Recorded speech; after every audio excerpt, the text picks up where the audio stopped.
Tobago updates. Good morning, Tobago. Wake up with Candace and Denise here. Let's go! Welcome back to Good Morning Tobago on Tobago Updates. And well, viewers, joining me this morning is none other than Mr. Anslem, an economist and, of course, a social scientist. And we're speaking about the midterm budget review. We have the THA's budget that is due by the end of June. Still a couple months away from that. However, there's been some things that came up recently about, just being able to cover salaries, and especially in relation to the division of food security, natural resources, the environment and sustainable development, where they had some concerns in terms of paying some of their workers. And so, Mr. Richards, good morning and welcome to you, sir. How are you doing? I'm good. Good morning, Tobago. Good morning, Tobago Updates family. Thanks for having me. Time. Now, first of all, I just want to get into this whole matter of this division of food security, natural resources, the environment, and sustainable development. Now, we were still, from reports, we're still having challenges in terms of some of the workers that have not been able to get paid. And this is because of budgeting constraints. The wage bill in that division is just $900,000 short of their total budget. So what perspective can you give us on that? Is there any updates can you give us on what's been happening there? Okay, let me just say that we have to put this thing into perspective. So, what is happening? The wage bill in that division is divided into two components in keeping with the cost items of the division. So, you have the recurrent side where we pay the normal wages and salary and emoluments, charges, and so forth for workers in the division. And then there's a development component where we have workers, daily pay workers working on infrastructural issues that are considered development. For instance, the maintenance of the access road, the landing site, the beach facilities, and so forth. So those are considered development expenditure under the development side of the operation of that division. So what is happening? The resources are structured. The challenge is that the wage component in the development program is a bit weighty. So you having those procedural challenges. But it is not that resources are not available to pay the workers. What is happening? We have to do a more dynamic fiscal and financial analysis to shift the resources around from other expenditure items that are suppressed for this fiscal year and move them into those expenditure items that attract these wage component. So that is the little dynamics that needs to happen. We are having that conversation and that kind of process rolled out in the division so that the responsible public officers and public servants will understand the dynamics of the situation, and therefore the resources can be moved in a more timely manner to treat with those concerns. So it's not really an availability of money. It's just how you do, because we are in a very tight fiscal space. You understand the issue of inflation on the cost of the operation of government, and the resources of the THA has not been increased even to compensate for the inflationary pressure that is being placed on the operation of the THA. So then you are now in a tighter space to carry out your normal operation at a higher cost with less resources to reach the change in prices. So that's some of the fiscal and financial dynamics that we need to understand in the Tobago space that is happening. So there's really no crisis where the payment is concerned. I just want a little bit of clarity, Mr. Richards. If I understand you clearly, there was some issue in terms of the timeliness of monies being transferred to the division to pay these workers. Is that right? This is not really a matter of transfer. It's a matter of environment. It's a matter of moving money internally within the operation of the division to meet these items, because the division have a body of line items under which expenditure are charged. In that regard, some of those activities are suppressed for this fiscal. So the strategy is to have a very active financial manager who can understand the dynamics of the division and move the resources in a timely fashion, so they will arrive in those charges account so that wages can be paid. All right. Now, is this happening throughout the assembly? Because every now and again we hear reports of workers are not being paid on time, challenges with salary payments? The problem in Tobago, and I'll say it very bluntly, the problem in Tobago, we have we have institutional systemic issues. We have human resource challenges in terms of the capacity and capability of some of our public office and public servants to execute these responsibilities in a timely and efficient manner. We need to look at the institution that is called the THA and make it a more agile, responsive, and effective institution. This is something that we have inherited, and it's something that is being worked on actively. We can't bury our heads in the sand. We have a productivity issue, we have a production issue, we have a human resource capacity issue, and if we turn away from those issues, we are going to end up with other people coming to run this very institution that we have fought for over 50 years. Because What specific, did we lose Mr. Richards? It appears that he's frozen. Viewers, yes, we are continuing to talk about some of the budgeting issues that the THA is faced with. Now, when we get back, Mr. Richards, hopefully we can get some answers for him as to what is being done about the situation. Because we know this isn't the first time it has happened. It's not something that is only endemic to this present administration. This has happened in years gone by. However, we need to see some action as to what's going to happen to fix it. Now, how would this change the budget that we are going to expect in June? Would we see any new measures put in place so that we can really avoid late payments of salaries? Because this was one of the promises that the current administration, the Farley Augustine-led administration, put in place, made before coming into office, that late payments of salaries and so on would be a thing of the past. However, it keeps creeping up. And whenever we question the authorities, it seems to be just an issue.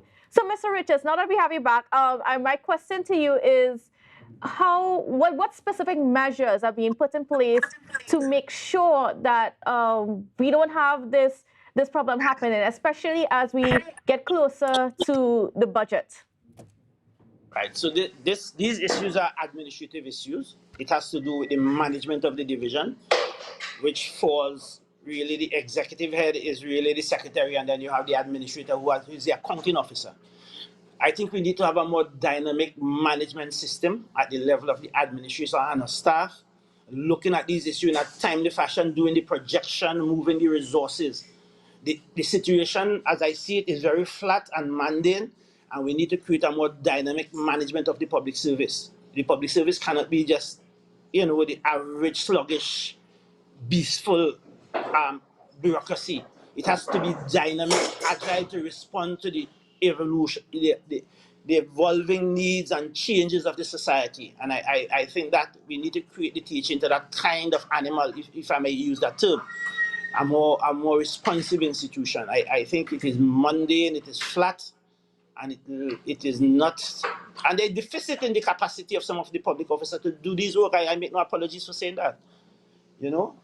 We definitely need to look at for years, we've heard, actually since perhaps 2012, 2013, we've heard that the THA is moving to reform their accounting systems because, of course, we know that not only salaries are being paid late, but contractors themselves, service providers, are also not receiving money on time. This continues to be a problem year after year. And year after year, we hear from the THA that they are reforming their accounting system to a more modern, something digital, and something that can hold public officers to account. Where are we really with us concerned? So we are talking about multiple issues here, Candice, and we don't want to conflict the issues and mislead the listening public. So we have two things. We have the internal processes in the payment of workers, which is not a availability of cash or money issue. It's an issue in terms of the efficiency and the dynamism within which that are working within the division, which means that we need to improve the efficiency and effectiveness of the operations of the division. These are human issues in terms of the administrative processes. That's one issue. The issue of the payment of the contractors is another issue that has to do with the inherited debt and the capacity, the fiscal capability and financial muscles of the THA to execute the payment of those liabilities, which require us to get an improved allocation from the central government to liquidate that liability. So those are two different distinct issues. We have been in consistent communication and conversation with the Ministry of Finance towards getting resources to treat with these resources that are owed to the liabilities that are owed to contractors. We have received some resources. We have started to pay the contractors, and that is an ongoing process that is being executed at the level of the chief administrator. So those are two separate issues. The other issue in terms of the modernization and the computerization of the financial management system of the government of Trinidad and Tobago, and I emphasize the government of Trinidad and Tobago under a national program called IFMIS, Integrated Financial Management System, is ongoing. There are some legislative and other chart of account issues that are being worked out. That project is being executed from the Ministry of Finance in Port of Spain. The THA is one of the agencies that have been uploaded to be one of the pilot projects in that exercise. So 3 different issues, and we want to put them in their respective places as we discuss these matters going forward. As you mentioned, additional funding, access to additional funding to settle some of the debts, and of course, perhaps to engage other projects. You know, where are we? How much money in additional funding did we receive, and you know, how much more are we expecting? Well, we remember, if we go back to this fiscal 2023, you will remember that the Chief Secretary in July of last year, and you mentioned that the budget will be read again before the end of July, presented a fiscal package, rolling out the programs and projects and the associated expenditure that the THA thinks is necessary to move the Tobago economy and its people in a particular direction in fiscal 2023. We asked for just about 3.9, call it $4 billion. We were allocated just over $2.5 billion. We asked for $900 million for development expenditure. They give us $300 million, which is just 33.3% of what we requested. We asked for just $3 billion for recurrent expenditure that deals with workers' pay and all of that. We were allocated just over $2.2 billion. So that's the kind of deficit, that's the kind of shortage the THA has to operate in. So we cannot execute all that we have programmed to execute in the budget. So the Chief Secretary came back in October thereabout and do what we call a recalibrated budget based on the revenue that we have received from Port of Spain. So we are continuously reviewing the situation because it's a very fluid and dynamic situation. We are looking at what we propose to do at this particular point in time, where we are now, what are the intervening circumstances and situations and issues that were not budgeted for, that require that call for an expenditure. It's a very dynamic process. So those things are being considered as we go along. Definitely, we need additional resources because, as I said before, the cost of operating the THA has been impacted by the inflationary pressure that are being felt globally, and more so the imported inflation that we are facing in Trinidad and Tobago. And we know that Tobago carries a heavy burden where inflation is concerned because of the transshipment issues of goods and services from Port of Spain to Scarborough. We have those issues, and the cost of operating the THA have skyrocketed because of the inflation, and we have limited resources. So we are continuously reviewing the situation, looking at the changing circumstances, see how we can reprioritize, how we can move the cash. It's the same process I described that needs to happen at the level of the Division of Food Security. You need to have that dynamic, and that is what is missing in this space. Yeah. We don't have that dynamic sugar movement of looking at the situation on a continuous basis to see what can be done, what can move here, and that kind of agile way of managing an entity. We need to build that out in the division across the THA. So that is where we are working towards. That is what we are working towards. Those are the issues we are facing to bring efficiency and effectiveness to the spend of the THA. In terms of the midterm review is a national exercise that the central government, the Minister of Finance and the Ministry of Finance is really reviewing at the midterm of the budget the projected revenue and expenditure, and then they condition that against the intervening circumstances and issues that happened since the budget was read and where we are now, whether there are new issues that were not budgeted for in fiscal 2020 that we need to bring on books and bring on accounts, and therefore we look at the revenue projection, the revenue collect, whether we are reaching the target based on the budget, and therefore what fiscal space that the government has in order to increase expenditure by dealing with new issues or expanding activities in certain critical areas like education, health, and that kind of thing, agriculture, food security. That's the kind of dynamic exercise that is taking place. It may not be reaching its revenue projection, and therefore it may have to cut expenditure and all of that. But from the THA perspective, we are putting our request together because we need additional funding in critical areas in the THA. We need additional funding to pay the contractors that you have alluded to. We need additional funding to meet the wage component in the development program under the food division. So we are putting our request together in a very dynamic and real way, and we're going to put that before the central government and say these are the additional funds Tobago needs to carry out its activities and program for the rest of fiscal 2023, which will end on September 30th, 2023.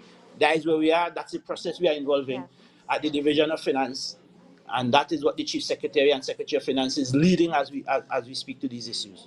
Now, Mr. Richards, are you hopeful that we will get that money because, or at least some of that money, because in previous mid-year budget reviews, Tobago has gotten additional funds, let's say, to do access roads, agriculture access roads, and so on, like specific projects, but not necessarily additional funding to treat with some of our debt. So, I mean, given that pattern, do you think that we will be able to get some of that money that is needed this time around? Well, we have been having real conversation with the Ministry of Finance and the Finance Minister. We have been saying to Port of Spain, straight 180 degrees across the table, that the development of Tobago equals the development of Trinidad and Tobago. And until that resonates and is vested and create the kind of interest in Port of Spain, we are going to be subject to the kinds of issues that you are raising here now. So if we don't change the construct in the minds of those who control the central government and control the national purse, to bring them to the place where they understand that investing the required sum in the development of the Tobago economy results in the development of the Trinidad and Tobago economy. Because remember, what we operate in this country is a centralized government. All the tax resources go to this consolidated fund, and Port of Spain distributed through the budget process. We have been contributing our oil resources off the east coast of Tobago, northeast coast of Tobago. Testimony to that. So all that goes to a consolidated fund. What we have been experiencing over the years is that what has happened because of the DRC ruling, Port of Spain has been given Tobago, like last year, $4.30 out of every $100 they project to spend by the way of the budget, which is really an insult to the people of Tobago. It's really an insensitive calculation based on the needs and where Tobago socio-economic development are compared to Trinidad, and therefore at this point we need to carry the conversation to Port of Spain that they need to make a greater outlay, a greater investment in the development of Tobago and the Tobago economy and the people of Tobago, the institutions of government of Tobago. I give you some insight in some of the institutional challenges we are facing, the systemic problems that we are facing, and therefore we will continue to engage positively. We are going to put the facts and the data before the central government. We are going to make our case as forceful as we are required to in the representing the people of Tobago and the island of Tobago. But at the end of the day, the people of Tobago will have to make a decision as to whether Port of Spain is treating Scarborough justly and fairly in the national scheme of things. All right. I would think that's it. We have all the time we have for this conversation this morning. I want to thank you so much, Mr. Richards, for being on with us and to give us a perspective on what's been happening within the THA financially now, as well as some prospects for the mid-year budget review that should be coming up pretty soon. So thank you again, Mr. Richards. Thank you for having me, and thank you, Tobago, for listening. All right. So yes, viewers, so pretty soon we're going to be hearing from the central government about what's to happen in the mid-year budget review. Like I said, traditionally, we've gotten some extra money for access roads and a few projects, but it never really rebounded to, the actual money, some of the actual additional funds that Tobago needs. So maybe this year it could be a little bit different. It's a wait and see. So we are going to go to a break now. When we come back, we're going to get into some more conversations. Good morning.